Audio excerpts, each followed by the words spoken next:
Imagine this, the year is 79 AD, and you're standing on the bustling, vibrant streets of an ancient Roman city. On the horizon, a sinister sight, Mount Vesuvius, on the precipice of a cataclysmic eruption that will alter the course of history forever. This is not a tale of fiction, but one of the most dramatic real-life stories ever told. In the heart of this chaos were two remarkable men, Pliny the Elder, an adventurous admiral and natural philosopher, and his nephew, Pliny the Younger, a budding lawyer, author, and one of Rome's brightest minds. Through the younger Pliny's vivid writings, we have been given a unique window into this monumental event and the lives it forever changed. These letters, precious remnants of a time long past, allow us to bear witness to human resilience and the unyielding progress of nature. They offer us an unparalleled glimpse into the raw human experience etched out in the shadow of a volcano. You might recognize the name Tacitus from our previous video, A Journey Through Ancient Germania. Tacitus, a renowned historian of the Roman Empire, was a close friend of Pliny the Younger. These aren't mere history lessons, but personal, evocative accounts that bridge the divide of time. Today we dive deep into these vivid portrayals to truly comprehend and appreciate this cataclysmic event as though we were there ourselves. So prepare yourself to journey back in time with us and step into the sandals of Pliny the Younger. Pliny the Younger's first letter to Tacitus. Hi Tacitus. You asked me to share the story of my uncle's death so that future generations might know it more accurately. I appreciate that request. After all, if your writing brings his story to light, it will secure his fame forever. He died in a disaster that not only took his life but also leveled a gorgeous region and wiped out numerous bustling cities. Because of this, his memory is likely to live on.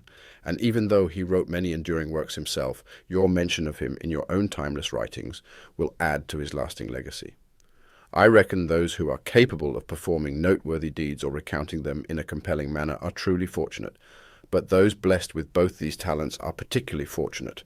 My uncle, as shown by his own writings and your historical accounts, surely belongs to this group. So, I am more than willing to fulfill your request.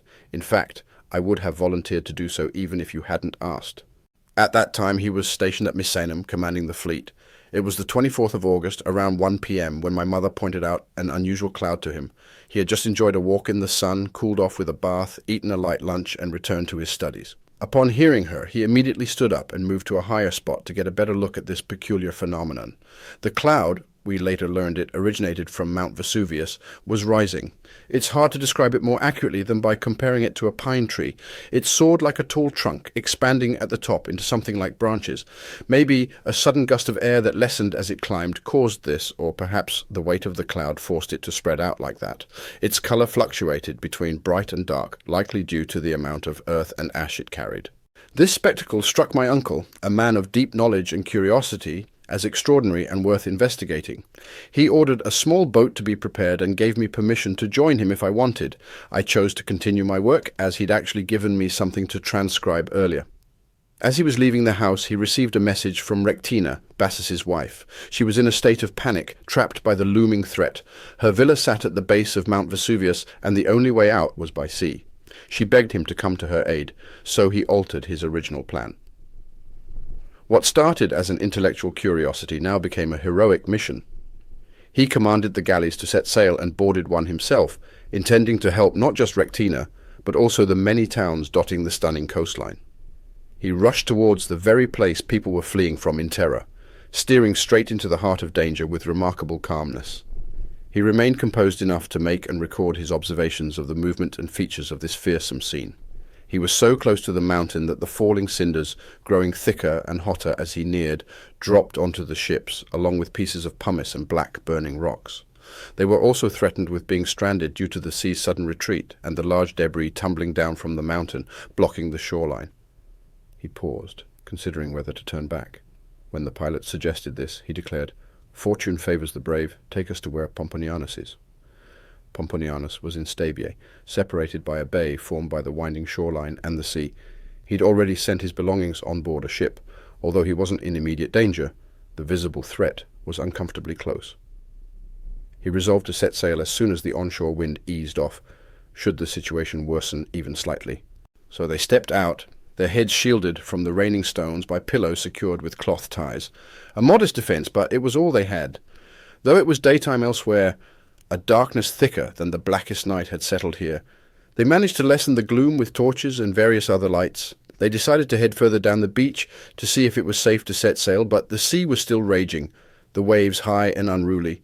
Here, my uncle lay down on a spread-out sailcloth, called for some cold water, twice, and drank it. Then the flames, preceded by a sharp smell of sulphur, scattered the group and forced him to get up. With the help of 2 servants, he tried to rise but instantly dropped dead.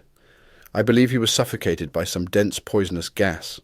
He had always had a sensitive throat that was prone to inflammation. When daylight finally returned on the 3rd day after this tragic event, his body was found undamaged and with no signs of injury. He was still in the clothes he'd fallen in, looking more like a sleeping man than a dead one. During all this time, my mother and I were at Misenum, but this has no connection with your history, and you did not desire any particulars besides those of my uncle's death. So I will end here, only adding that I have faithfully related to you what I was either an eyewitness of myself or received immediately after the accident happened, and before there was time to vary the truth. You will pick out of this narrative whatever is most important, for a letter is one thing, a history another. It is one thing writing to a friend, another thing writing to the public. Farewell. Pliny the Younger's second letter to Tacitus. Hi, Tacitus. The letter I wrote to you about my uncle's death as response to your request has seemingly sparked your curiosity about my own experiences back at Misenum. I think that's where I left off. As difficult as it is for me to relive these memories, I'll lay out the story for you. After my uncle departed, I used the remaining time for my studies. In fact, that's why I had stayed behind. Afterward, I took my bath, had dinner, and tried to sleep, though it was restless and short-lived. For days leading up to that point, there had been tremors, which we didn't pay much mind to, since they're pretty common in Campania. But that night, the shaking was so severe it felt like everything around us was not just shaking, but toppling over. My mother ran into my room just as I was getting up to wake her. We decided to sit in the open courtyard of the house, a small area nestled between the buildings and the sea. At that time, I was just 18. Looking back, I'm not sure if what I did next was brave or just plain stupid. I picked up a book by Livy and started reading. I was so engrossed in the book that I even made notes from it, behaving as if I had all the time in the world. Just then, a friend of my uncle's, who had just arrived from Spain, joined us. Seeing me sitting next to my mom with a book in hand, he scolded her for her composure, and me for my seeming lack of concern. But despite his words, I kept on with my book. It was morning by then, but the light was still dim and uncertain. Buildings were shaking all around us, and even though we were in an open area, it was cramped, and staying there spelled immediate danger. We made the call to leave town. As we moved, a terrified crowd followed, their fear-driven minds seeing wisdom in our actions and pushing against us in a compact throng to get us moving faster. Once we got a safe distance from the buildings, we stopped, surrounded by a scene straight out of a nightmare. Even on the flattest ground, the chariots we'd ordered to be prepared couldn't be kept stable, not even with large stones to steady them. The sea seemed to recoil from the land as if pushed back by the earth's violent shuddering. The shore extended considerably, leaving several sea creatures stranded.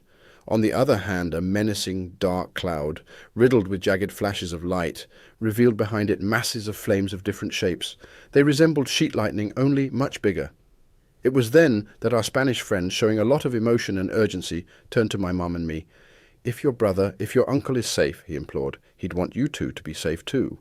But if he's gone, he'd undoubtedly have wished for you to outlive him. So why are you wasting time? Why aren't you escaping? We couldn't consider our own safety while unsure about his, we told him. On hearing this, our friend bolted, eager to get away from the danger. Not long after, the cloud started to descend, cloaking the sea. It had already swallowed the island of Capri and the promontory of Misenum. My mum now pleaded, insisted, practically ordered me to flee. As a young man, I could make it, she said. As for her, her age and size made escape impossible, but she was ready to face death if it meant knowing she hadn't held me back. I flat out refused to leave her. Grabbing her hand, I forced her to come with me. She complied reluctantly, berating herself for slowing me down. Now ashes started to fall on us, though not heavily. Glancing back, I saw a thick, dark fog chasing us, swallowing the country like a cloud. We should get off the main road, I suggested, while we can still see. Otherwise, if we stumble, we might get trampled in the dark by the crowd following us. We'd barely sat down when night engulfed us. Not the kind when the sky's overcast or moonless, but like being in a shut room with all the lights turned off. The shrieks of women, children's screams, men's shouts filled the air. Some were calling for their kids, others for their parents or spouses, trying to identify each other by the responding voices. Some mourned their own fate, others their families. Some, paralyzed by the fear of death, wished to die. Some reached out to the gods, while many more believed there were no gods left, that the eternal, unending night we've heard of had descended upon the world. Among the frightened crowd, some were spreading made-up stories or exaggerating the real threats. I remember hearing some claim that one part of Misenum had collapsed, another was ablaze. These were lies, but people were ready to believe anything. A faint light began to appear, which we initially feared was an incoming burst of flames, and it actually was, rather than the crack of dawn.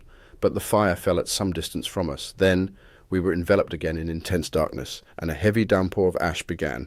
We had to keep standing up and shaking it off, or else we'd be buried under its weight.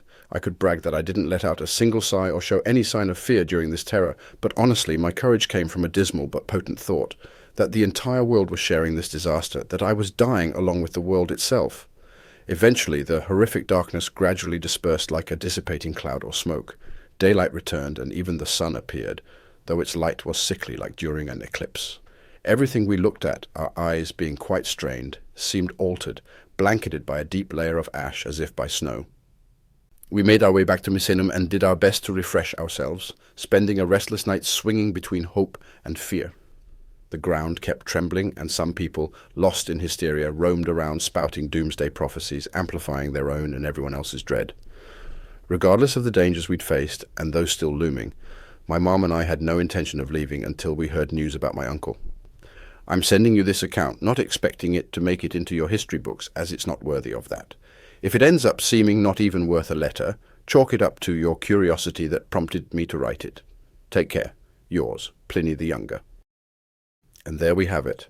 Our journey through the awe-inspiring and heart-rending chronicles of Pliny the Younger comes to an end, taking us through the streets of ancient Rome and the shadow of Mount Vesuvius, a story of nature's fury, human resilience, and the relentless march of time. We hope this journey has left you as captivated by the life and letters of Pliny as we are.